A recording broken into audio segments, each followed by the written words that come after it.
deleitados se encuentren por acá una vez más en esta clase de disertación dirigida fundamentalmente a mis alumnos de la Universidad Central de Venezuela y al público en general que gratamente la está oyendo, observando, bien sea de forma presencial o de forma diferida en mi canal YouTube Ángel Serpa Aponte, quien les habla, profesor de la Universidad Central de Venezuela. Hoy, 17 de febrero de 2023, el tema que nos convoca es aspectos prácticos del escrito de excepciones frente a acusación penal, pero como verán, en el desarrollo de esta disertación, no solamente versará sobre ello, sino que versará sobre otros aspectos vinculados al ámbito de la fase intermedia del proceso penal venezolano. Esta clase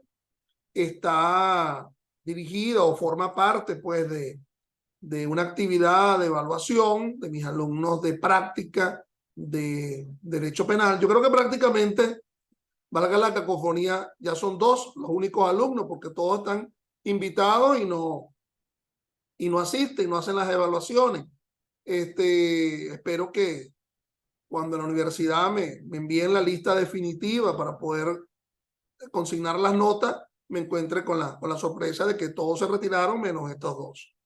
Por cierto que estas clases las pueden encontrar en mi canal YouTube, Ángel Serpa Aponte, al cual los invito a que se suscriban para encontrar mis criterios vinculados al derecho penal, derecho procesal penal, derecho penal constitucional. Veo que dentro de la mañana de hoy, viernes, antes de carnaval, aunque te acuerdas de aquella canción de Celia Cruz que cantaba en el álbum con Shani Pacheco, la Fania All Star, se llamaba Tremendo Caché, se llamaba el álbum, y salió aquella famosa pieza, 3 días de carnaval. Yo no sé si los 3 días de carnaval es domingo, lunes y martes, o sábado, domingo y lunes, pero en fin, pues estamos hoy transmitiendo esto el día viernes, antes del inicio formal de las fiestas de Baco, las fiestas carnestolindas. Fíjense, hoy pretendo, esto forma parte de un esquema de evaluación, ya mis alumnos de 5 evaluaciones que tiene esta asignatura práctica de derecho penal ya cuentan con la primera, que sería el resultado de una audiencia de imputación que se hizo en sede judicial. Cuentan, ahora viene la segunda, o ya presentaron, debieron haber presentado la segunda, no he leído mis correos, no sé si ya lo hicieron, que se trataba de la presentación de un escrito fiscal de sobreseimiento. Recordemos que la fase preparatoria del proceso penal, que conforme al 12.2, 12.3, 12.4 del Código Orgánico, es una fase para obtener los elementos de convicción que van a sustentar un convencimiento fiscal. Si ese convencimiento fiscal es positivo, pues el fiscal acusa luego de haber imputado. La imputación es un sustrato natural, esencial para todo acto conclusivo de la fase preparatoria. Entonces, si ese fiscal obtuvo los elementos de convicción, pues acusará, conforme lo describe el artículo 308 del Código Orgánico. No puede confundirse imputación con acusación. De nuevo repito, la imputación es previa, bien sea en sede fiscal o en sede judicial, a la acusación. Si ese fiscal tiene elementos, pero no tiene lo suficiente, pero sabe que alguna de esas pruebas necesarias para formarle un convencimiento positivo o negativo llegará, pero no ahorita lo tiene, entonces decretará el archivo fiscal, cesa la imputación y cesa la coerción, cesa la condición de imputado y cesa la condición de coercionado, cualquiera sea la cautela o una medida cautelar sustitutiva o una medida judicial preventiva privativa de la libertad. Pero si ese fiscal tiene un convencimiento negativo, solicitará el sobreseimiento. Las causales para ese sobreseimiento están preclaras en números clausus en el artículo 300 del Código Orgánico Procesal Penal. El hecho como circunstancia fáctica no ocurrió, o en ese hecho no participó quien ostenta la condición de imputado. El hecho sí ocurrió, sí participó el imputado, pero el hecho como tal no configura un delito. El delito es una realidad plural, es decir, muchas circunstancias excluyen la existencia del delito. Si ese delito está integrado por diferentes elementos, atipicidad, culpabilidad, antijuridicidad, punibilidad, aquí se dan algunos de los elementos que hacen que ese hecho en donde intervino quien ostentaba la condición de imputado no configure un delito. Por ejemplo, hay una circunstancia de atipicidad, la ausencia de una condición objetiva de punibilidad, por ejemplo, que exija la norma en el supuesto de hecho para que se configure el delito. Definitivamente. Por ejemplo, en el incesto. Entonces, bueno, circunstancia que cause escándalo público. Si no hay escándalo público, entonces el hecho no es típico. En el peculado, que sea un funcionario que administre, que guarde, que custodie. Si no ostenta esa condición de funcionario que administra, que guarde o que custodie, entonces sea una circunstancia de atipicidad. O pudiera ser que hay una exclusión de la culpabilidad, el error, la inimputabilidad, por ejemplo, la enfermedad mental que releve libertad y conciencia de los actos. O pudiera ser que se da una causa de justificación en la cual resta, quita la antijuridicidad, aquel catálogo de causas de justificación que está en el 65 de nuestro Código Penal. Legítima defensa, ejercicio de profesión, cumplimiento del deber, defensa putativa, fundado temor. O pudiera ser algo que reste punibilidad, por ejemplo, una excusa absolutoria. Ejemplos, en el caso de la malversación, bueno, el funcionario destinó una partida, una finalidad distinta a la presupuestada, pero el presidente de la República lo aceptó, ese destino a finalidad distinta, en reunión de Consejo de Ministros a los efectos de satisfacer una calamidad pública y otras excusas absolutorias que pudiéramos encontrar. ¿Qué otra cosa pudiera sustentar el sobreseimiento? Bueno, que hay algunas de las causales de extinción de la acción penal que se verifican en el 49 de nuestro código. Por ejemplo, la muerte del procesado, el cumplimiento de alternativas a la prosecución del proceso. En realidad el cumplimiento se daría en dos de ellas: el acuerdo reparatorio y la suspensión condicional del proceso. Artículos 42, 41 para el primero, artículos 43 para el segundo, porque la otra alternativa, que es el principio de oportunidad, el fiscal lo solicita sin que le exija a ese imputado que cumpla con algo en el principio de oportunidad. Se da un tema de bagatela, de delito de poca monta, de poca significación, conforme lo describe el 38 del COP, y el fiscal lo presenta ante el juez y el juez, si lo acuerda, dictará el sobreseimiento, pudiendo ello ser apelado inclusive por la víctima. Y la última circunstancia en la cual ese fiscal pudiera solicitar el sobreseimiento es porque no tiene una base material. Es decir, definitivamente ya no es un problema de la coyuntural inexistencia de la prueba, pero con la posibilidad de encontrarla, porque así hubiese solicitado el decreto de archivo, sino que de forma definitiva es imposible que se sustente una base material para acusar a alguien. El 308, que es la norma que describe la acusación pública en su encabezado, me habla de fundamento serio. Es decir, si no hay esa objetivización de la verdad material que se reconstruye en juicios con prueba, entonces mal podría ese fiscal acusar. Jamás ese fiscal pudiera optar a acusar en la idea de que hay como yo estimo que esa persona va a admitir los hechos, entonces yo por eso lo acuso. No, no, no, no. El sustento convictivo, el sustento probatorio a de alguna forma demostrar el fundamento serio de la acusación. Por cierto, entonces, que a mis alumnas yo le presenté un hecho, un par de hechos, una cada una, y ellas tenían que haber presentado una solicitud de sobreseimiento. Como ellas están acá, de una vez ya yo respondo, pero a la vez esto sirve para que los demás que están observando puedan generarse algún criterio, alguna percepción, o puedan asumir darle un contenido, digamos, académico a este asunto. No sé qué respondieron, no he leído siquiera su respuesta, pero yo voy a decir lo que debieron haber respondido, ¿ok?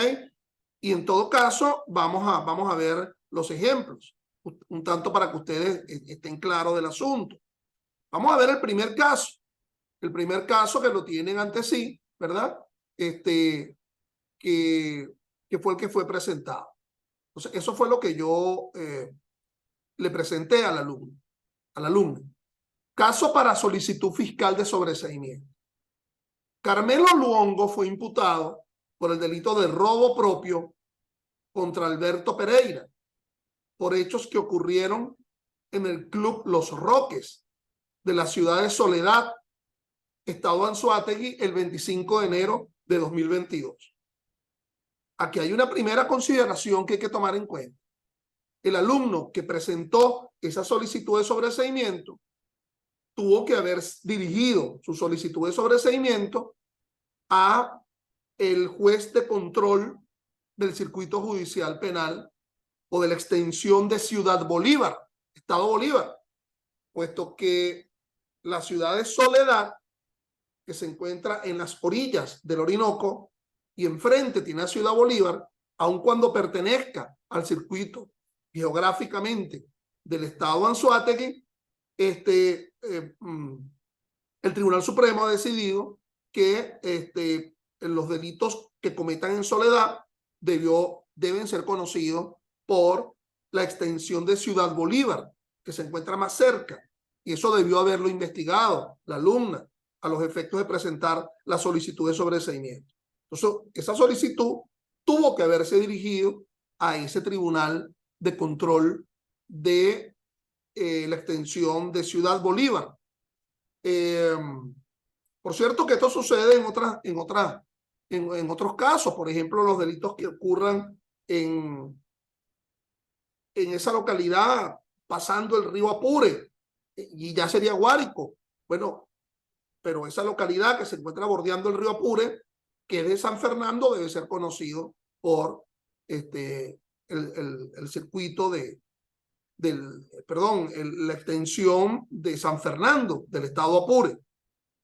Entonces, bueno, eso es una consideración, digamos, adjetiva de la competencia que ha de ser tomada en cuenta a los efectos de la evaluación de esa actividad.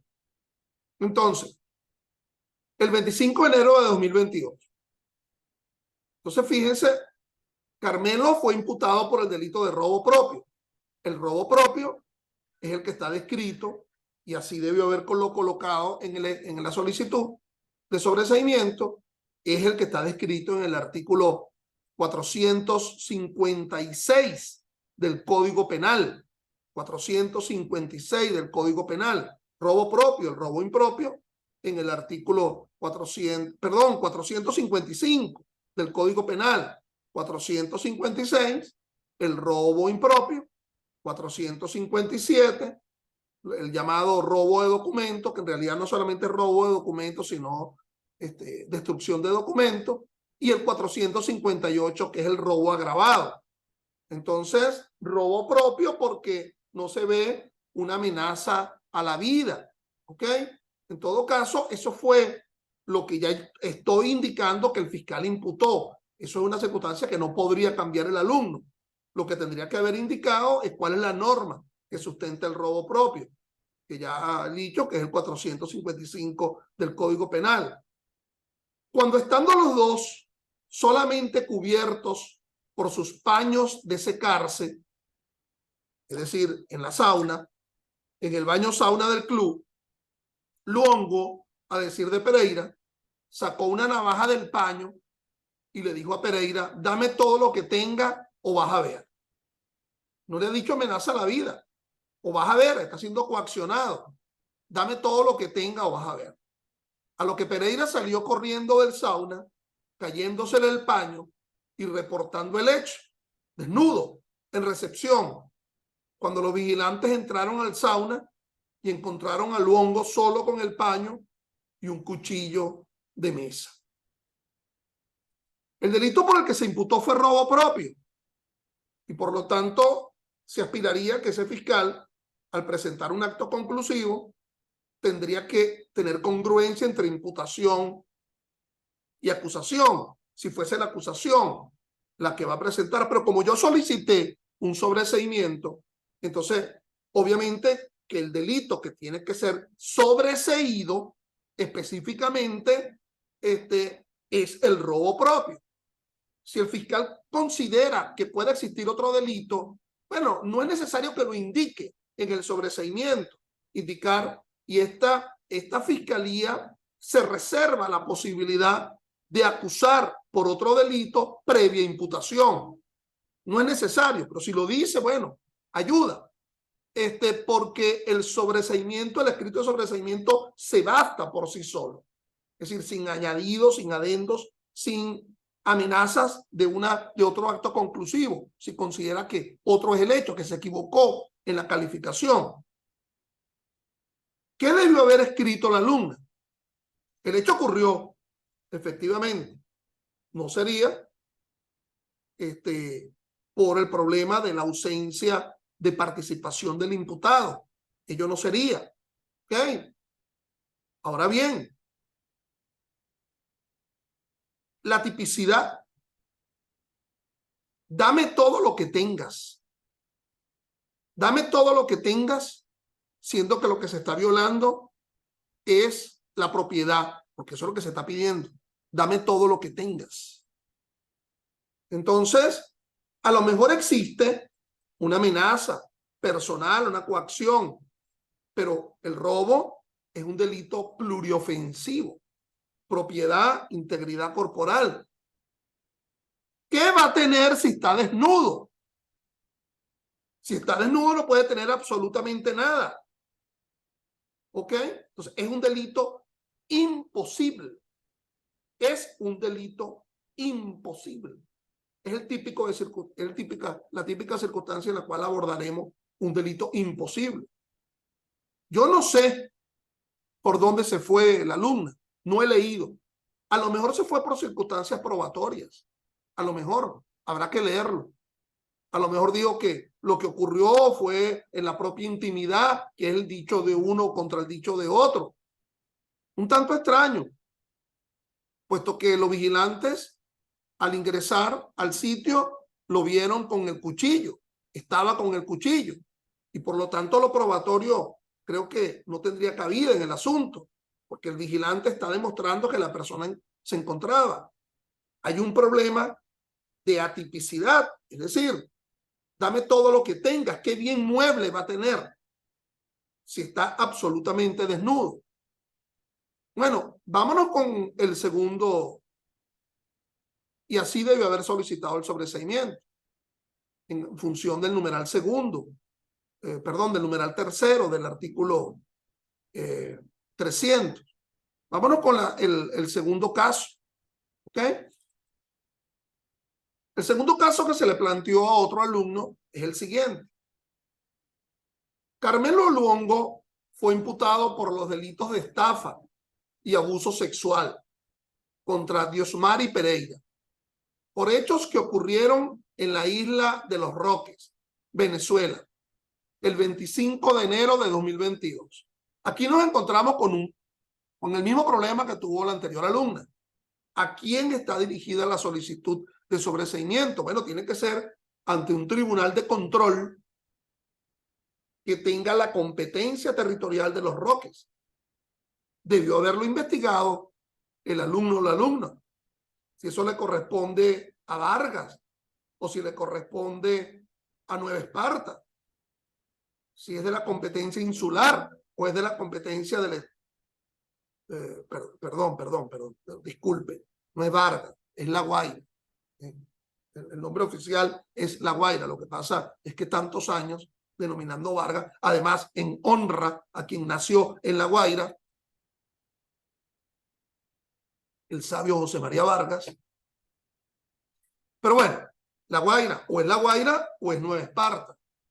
Entonces allí está la primera referencia de a quién debió haber sido dirigido la solicitud fiscal de sobreseimiento. Pero sigamos con el caso. En el restaurante, cuando le dijo, por hechos que ocurrieron en la isla de Los Roques, Venezuela, el 25 de enero de 2022, cuando le dijo a la cocinera Pereira, en el restaurante donde esta labora, que él tenía la facultad esotérica de conseguirle como novio a un turista extranjero que fuera a la isla y que se quedara prendado de ella para llevársela de inmediato al país del visitante y casarse con ella. A tal efecto, le dijo que si se acostaba con él en la playa a medianoche, desnudos ambos, su cópula, es decir, la relación sexual, bajo la luz de la luna, le iba a transmitirle la fortuna y suerte que ella requería. Y a cambio de ello, solo le pedía que le diera comida de su cocina durante un mes. Pereira accedió a verse con el imputado. Accedió a verse con el imputado en la fecha en cuestión. Accedió a verse, estaríamos hablando de accedió a la realización de la práctica sexual como supuesto mecanismo para concederse una ganancia esotérica en la fecha en cuestión, a las 11:50 p.m. en la playa en la Ensenada de la isla. Y yaciendo desnudos ambos bajo el mar, Luongo besó contra su voluntad a Pereira, introduciéndole su lengua. Es decir, a lo mejor Pereira quiso tener la relación sexual pero sin besos, que condujo a que Pereira tragara agua por la nariz y casi se ahogara, además de rasguños en su cara por el choque contra las piedras. Bueno, ahí se vio que se imputó por el delito de estafa y por el delito de abuso sexual. Entonces, estafa sería inducción a engaño de alguien en función de un perjuicio patrimonial. Es decir, darme la comida que tiene un costo, que tiene un precio, ¿verdad? Que no es debido, porque nadie puede regalársela una comida gratis, a los efectos de realizar una circunstancia esotérica. Ahora, el albur de la víctima también debe ser tomado en cuenta para la estafa. El aspecto subjetivo, es decir, cómo alguien puede ser inducido a engaño bajo una noción esotérica de que acostarse con otro iba a ser lo suficiente para poder obtener el beneficio eventual futuro de conocer a otro. Es decir, cuando se habla de la estafa, la inducción a engaño ha de ser cierta, real, objetivamente verificable en cualquier ciudadano, cualquier ciudadano común. ¿Quién va a asumir o quién va a creer en su sano juicio que acostándose con otro iba a lograr el beneficio? Pero si además el beneficio era de conseguir una circunstancia futura, eventual, a cambio de un perjuicio patrimonial, realmente acá no se configura la inducción al engaño. Y por lo tanto las pautas de la estafa como circunstancia que hace conducir lo putativo, que es una falsa concepción de la realidad, como mecanismo que deriva un perjuicio patrimonial, pues no se verifica en una circunstancia de tanta experiencia común frente a la víctima. En lo que atañe a abuso sexual, bueno, evidentemente que el abuso sexual que tuvo que haber sido indicado, la estafa 462 del Código Penal, y el abuso sexual, si se trata de una mujer adulta, evidentemente es el abuso sexual que está referido en la Ley Orgánica sobre el derecho de las mujeres a una vida libre de violencia. Ahora, ¿cuál abuso sexual?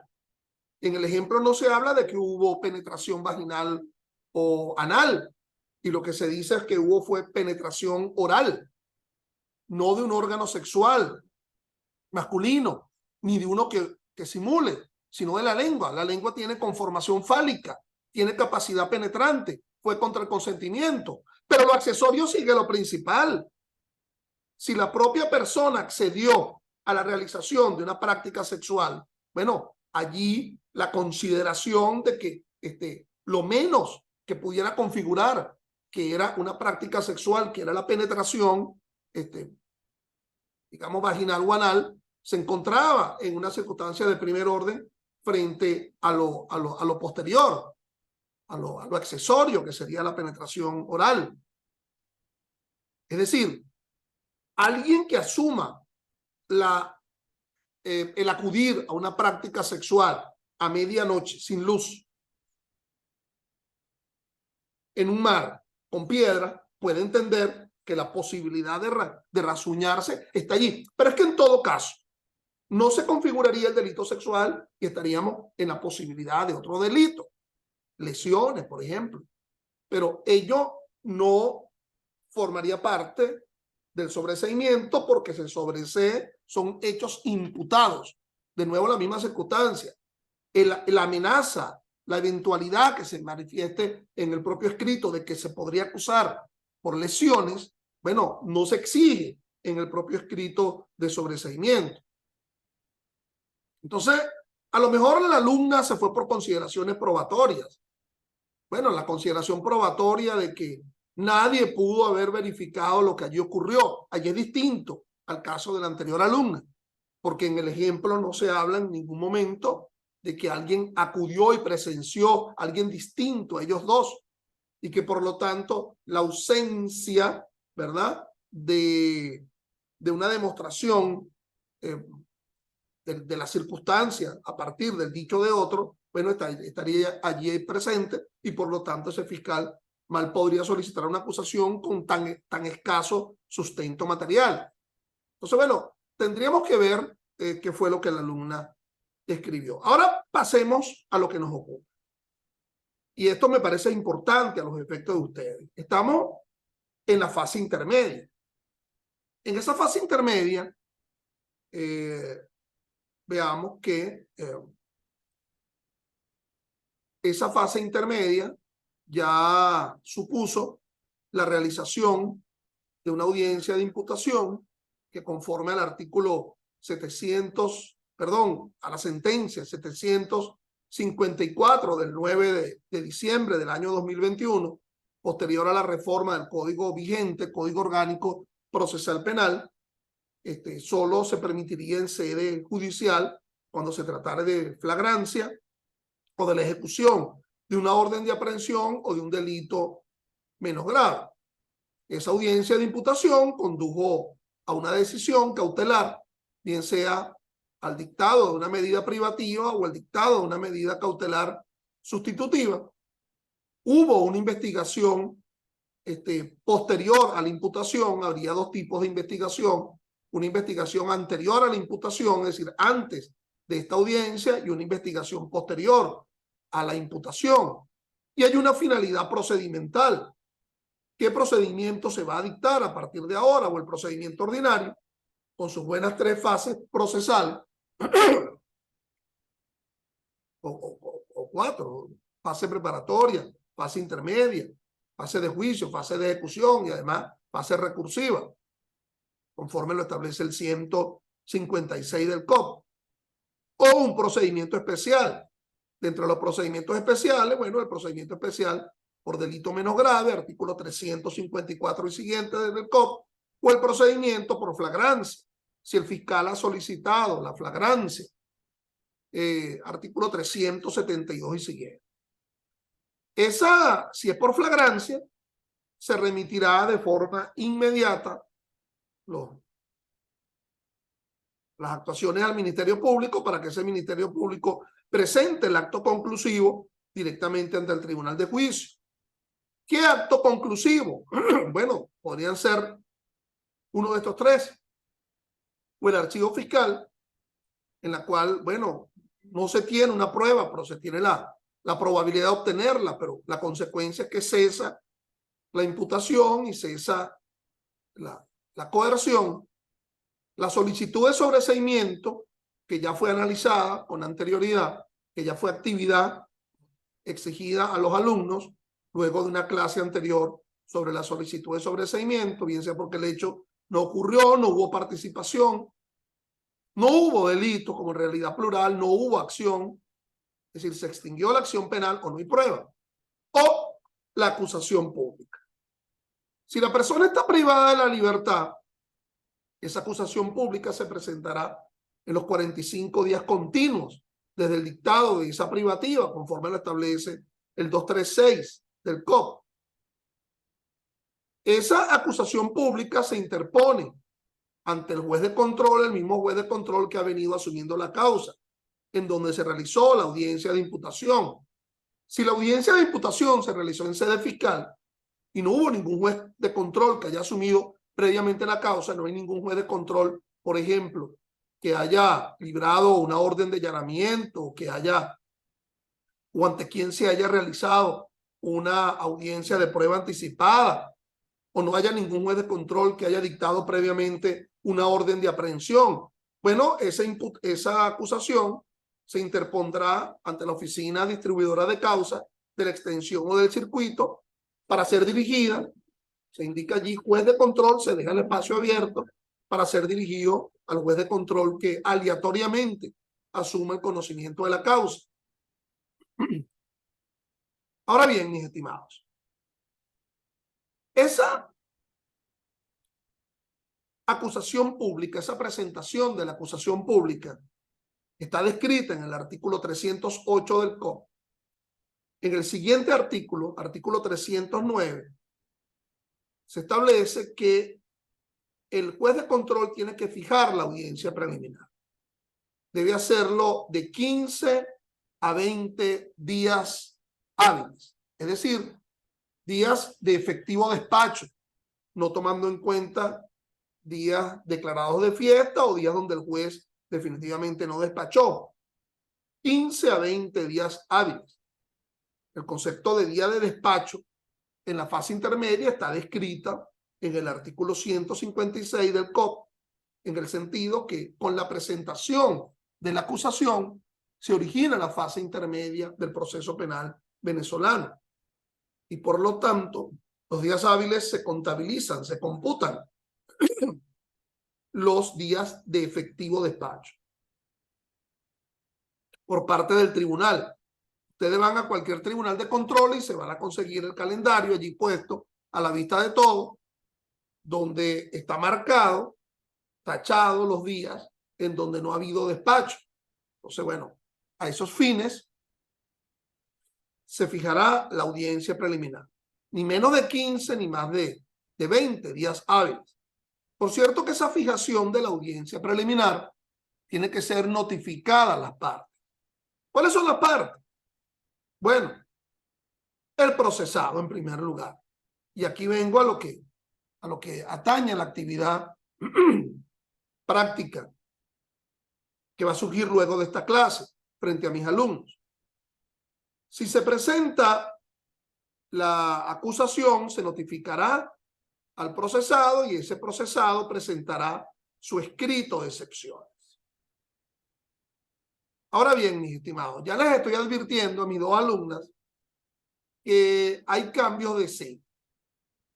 Una va a presentar el escrito de acusación sobre la base de un hecho que yo le voy a referir. Y la otra va a presentar el escrito de excepciones contra la acusación pública. Una iría a ser de fiscal presentando la acusación pública y la otra iría a ser de defensa presentando el escrito de excepciones.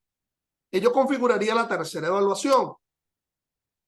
La tercera evaluación yo evaluaré de la que ha presentado la acusación y la otra que ha presentado el escrito de excepción. Por cierto, que también se notifica a las otras partes. Por ejemplo, el fiscal, de cuándo fue fijada la audiencia preliminar, a los efectos de que ese fiscal pueda presentar, por ejemplo, la prueba nueva, que fue conocida con posterioridad a la presentación de la acusación. Y a la víctima se notifica también de la fijación de la audiencia preliminar, para que esa víctima pueda presentar, si así lo desea, su acusación particular propia por delito de acción pública, no confundir con la acusación privada, que es por delito de instancia de parte agraviada, artículo 391 y siguiente del COP. Aquí es la acusación particular propia, que está descrita pues en el artículo 309 y 310 del Código Orgánico Procesal Penal, perdón, 311, 309 y 311 del Código Orgánico Procesal Penal. Y no puede variar el hecho, lo que pudiera variar la víctima es la calificación jurídica. Bueno, todas estas actuaciones se deben realizar antes del sexto día, hasta el sexto día en que se fijó la audiencia preliminar, puesto que en los 5 días anteriores a la fijación de la audiencia preliminar, las partes no pueden realizar estas actuaciones. Esto está a punto de culminar, esta sesión, entonces ustedes ingresarán a la segunda parte de esta sesión, por favor, con las mismas coordenadas con las cuales ingresaron a esta, si a bien tienen. Gracias.